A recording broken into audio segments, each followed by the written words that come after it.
Hi readers, it's Lori. Welcome back to my channel, Books, Ink, and Paper. If this is your first time, I really am extending a welcome and thanks for joining me. If you haven't already, I would love it if you would subscribe and click the little bell notification at the top of the YouTube search bar, and you'll be able to get a notification every time I have a new video released. So also comment below and interact with me, because I love to hear what new people to my channel are reading and what kinds of videos you like, so that it will inform what I'm filming in the next few months and before the end of the year. So today's video is books I just borrowed from my daughter. Now you ask me, and those of you who've seen my bookshelf tour, why would you be borrowing books from your daughter when you have a whole bunch of books that you haven't yet read? That's a good question, and I'm not sure that I know the answer to that. But the reality is, I was at her house the other day helping her with her laundry room redo. And by helping, I was just kind of sitting around and handing people things and exclaiming how lovely everything was going. But at some point I said, hey, I know you got some new books recently, and there were some on the Advent Book Exchange that I gave her that I really wanted to also read.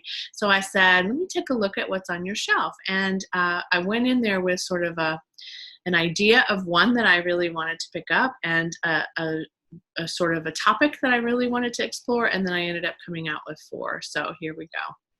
I know.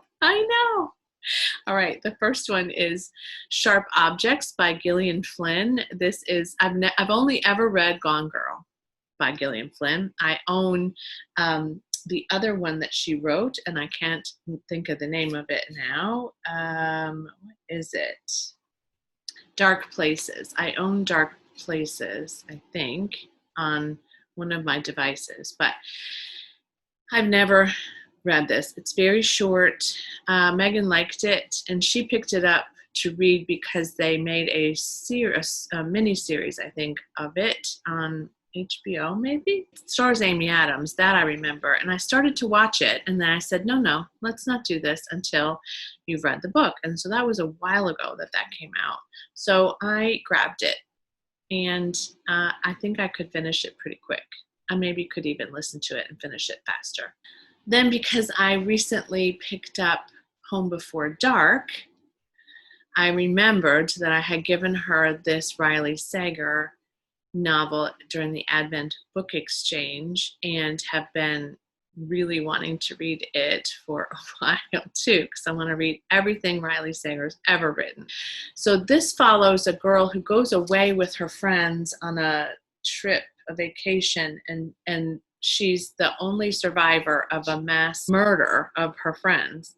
So she comes back reeling from that, I'm sure, and it turns out there are a number of girls who have been victims of, or whose friends have been victims of serial killers, or their towns have been victimized, and they're all survivors. They're all the only survivors of these mass murders, and they're called the Final Girls.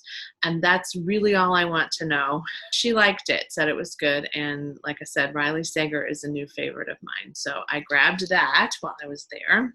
Then she also recently picked up Jar of Hearts by Jennifer Hiller, and I have wanted to read this for a while and never got to it, never purchased it, and never downloaded it in any way. This came out in 2018. This is about a child named Angela Wong who was very popular in high school and goes missing, and nobody knew how anyone was involved in this. There was unsolved crime, and then 14 years later, her remains are discovered in the woods near her friend's house, and a detective starts to investigate this and finds out who killed her. And then somehow her friend is involved in this, and I don't want to know more than that, but I hear people either really love this or they just don't get it. But Caroline Kepnes is a favorite of mine, and it's also recommended by Riley Sager and Lisa Unger and Chevy Stevens. So it's got some Lisa Gardner, it's got some high praise from other suspense thriller authors. And again, Megan, I think, liked it. I didn't really ask. I think she said she liked it. I don't think she would let me go home with something that she didn't like, but maybe she would have, just to see, because we don't always like the same things, but we often like the same things. And then on a completely different topic, I grabbed So You Want to Talk About Race by Ijoma Oluo. There we go, Ijoma Oluo.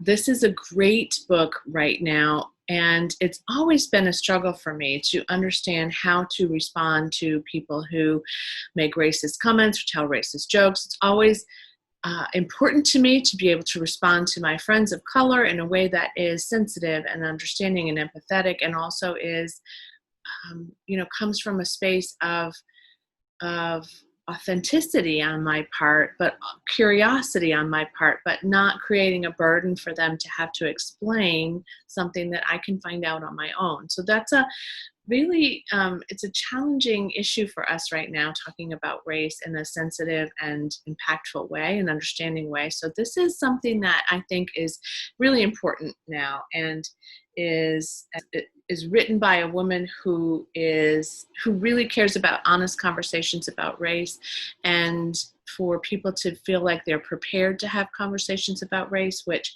over the years I have expanded that comfort level with that, and I have gone through a lot of trainings and I've read some things, but this is just an important read. And I've seen some interviews with her, and I've seen some talks that she's given and delivered, and they're wonderful, and I really respect her. So I grabbed that because that was another book that Megan purchased recently.